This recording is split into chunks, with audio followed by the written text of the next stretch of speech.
I want to challenge you to go back a little bit to the year 2000, where, of course, we are going and jumping to a new century. Many things were changing, and we had an interesting conflict of ideas between two companies. I want to actually invite you more specifically to a meeting that took place in Dallas, United States, by Netflix and Blockbuster.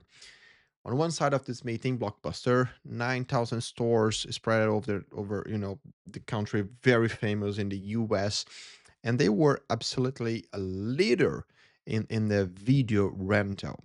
This model where you walk to a place, you have the movies physically there, you take one with you, you go to your house and you watch the video. And while you have this video, someone else cannot take that one because, as I said, it's a physical thing.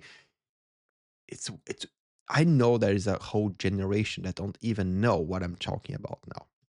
But on the other side of the table, we had Netflix, a new company challenging the model and who started sending or mailing DVDs to people's house. So you can get a DVD in your house by mail and you can watch it and give it back to the company. So quite a different one and very strange one for that period of time if you go just a little, almost 30 years back in the time. But that was Netflix, and they were having a proposal for Blockbuster on that meeting. They were proposing to sell the company, sell Netflix business to Blockbuster for $50 million. An interesting offer at the table. Blockbuster said no. And of course, if you look back, I mean, if you are in 2000 and you are on Blockbuster shoes, you're probably going to do the same. You are a leader in your business. You have a very good margin. You have a very good operation. Everything is going super well. You are even expanding your business. And on the other side, you have a company doing a business model that makes no sense at this point. But the point is, it's never about the present, it's about the future. And we have no crystal ball that could help us to see what is going to happen in the future, right? So, Blockbuster, as I said, they refused the proposal. And the point is that the model actually worked. People were, starting with this weird DVD by mail model. And at some point, we start having streaming service and people could just watch it, watch a video, watch a series or something from their home without the need of some physical thing come to your place. And then a whole new behavior took place on the way that we get entertainment, the way we are consuming movies and this kind of media. And then Netflix became the big leader on the segment. And in 2010, Blockbuster went bankruptcy. Blockbuster didn't die or didn't end their business because something just stopped working. It was not like Friday everything was good and on Monday we have a new business model. It was not like that. The point is that Blockbuster didn't see what Netflix was seeing in terms of the behavior changing slowly, going to a new direction to be easy to consume the information, in this case, media, movies, and not making people, need to walk somewhere to get some physical movie, go to their house, come back, give it back. What Netflix were realizing that people wanted something much easier, an easier way to watch movies. And the easier, the better in this case. And Blockbuster didn't see that happen. They had a very good business, and a few years later, the business failed. This is super connected to what we're going to discuss today because we are seeing so many concerns for the past few years that AI would change completely the way we work, change completely our roles, maybe our job will disappear. But AI is not destroying most of the jobs. Actually, it is changing where the value of different roles and positions actually is. We have a very interesting report from Boston Consulting Group, very fresh from April 2026, where they did an analysis on 165 million jobs. I bet they used AI to this analysis, or just kidding. The point is, they studied 1,500 different roles, and the conclusion was that between 50% to 60% of those jobs was going to be transformed because of intelligence or because of some new technology for the next 2 to 3 years. Okay, so a little bit more than half of the jobs. And only 10 to 15% are expected to be eliminated. And they have a very interesting comment on that part of the report that is eliminated or changed because of the model or because of things are moving in a different direction. Not just specifically that AI was just going to start doing those things. And Boston Consulting Group in this report, they have a very interesting warning. Companies that cut too fast, they lose productivity and they lose knowledge also very fast. If you don't understand why you're replacing someone, why you're replacing some role by a technology, you are probably going to fail because you don't have a strategy behind it. And in the past episodes, we had a long discussion and different videos as well that many companies are using this moment to actually fire people using AI as the argument, as the narrative.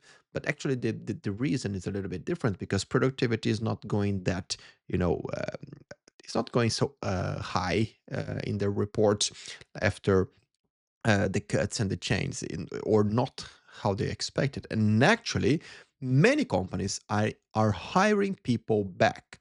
We have in the news a lot of companies actually giving big offers to people come back to their companies and do their jobs again because they are failing on some part and they change too fast without a good strategy. But that report changed completely where the fear actually is. The fear is not, or maybe is not about losing your job or being replaced, but actually becoming irrelevant because someone else started to understand how to use AI or other technology to do our job in a better way. I can always give you examples that I'm living with. And in project management, we always have movements and change happening uh, every time, right? Over the years, that was the history of the profession. And for the past 10 years, for example, we saw a lot of change in technology in the way the way we work. And one good example would be on dashboards and reports and business intelligence. For the past year, we saw a big growing on the tools and the way of doing reports using uh, BI and other tools to make sure that we are collecting and using the data in a better way. And that didn't change the profession or didn't make like a to replace project managers, but project managers who understood how to use those tools, they replaced project managers who were behind. And that is a little bit the same that Boston Consulting Group is trying to warn with this report. Jobs are changes, or where the value is changing, and those who are going to continue relevant or continue their careers in a good way are those who understand where the change is happening, how the change is going to happen, and maybe even leading the change. But for you, depending on your position, the question is always how you are preparing for those changes. Because if you are just scared and screaming out loud that things are going to change, you're going to be replaced, maybe you will be replaced. But maybe on the other way, you are looking to AI and other technologies and trying to understand how this can help you to do your job even better, maybe even in a more productive way, or maybe even faster way. And if you understand that, if you see AI or other technologies as an ally on this case to help you, probably you're going to be the one maybe replacing someone because you understood how the game is working right now in 2026. And at the same time, the point that I want to call out here for leaders and managers is what are you doing with your teams to make sure that they have the challenge, but also the freedom and the time to look into those new technologies to see how they can do their work better. Because in many companies, unfortunately, we spoke about that in some different episodes as well, companies are expecting people to start using this new technology or new ways of working, but they are not giving people time to refresh themselves, to understand what is happening, to qualify, to understand, to get the knowledge before starting applying the tools. And that is a big risk. So, if you are a leader, if you are a manager, you should be concerned about that. Because if you want your team to improve their performance using those technologies, you need to enable them to know how, where, how they organize themselves, where they get the training, how they get, you know, fresh with the tool, how they know where they can, what they can do, what is the policy for the company. You need to enable your team to have the time and the energy to do that.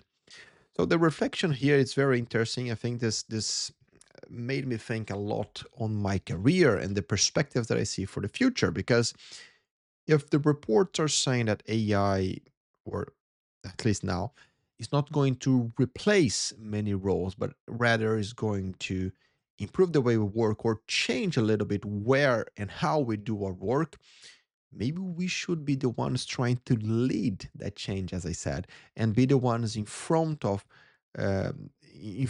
those decisions. Because if I am good on something that I'm doing right now, and I've been doing that for the past, I don't know how many years, maybe I should be a voice saying how and where AI can support to this job be done in a better way in my company. I understand my business. I understand what I do. I understand where I generate value. So maybe I can start using those tools to do it even better. But of course, I understand people who are still scared. That's why I want to invite you for a reflection. Let me know in the comments what exactly are making you scared and what exactly is maybe motivating you for doing something different or in a different way or doing the same thing but in a complete different manner. I don't know. I'm curious to know how you are evaluating and trying to prepare yourself for this change that is affecting or going to affect your career.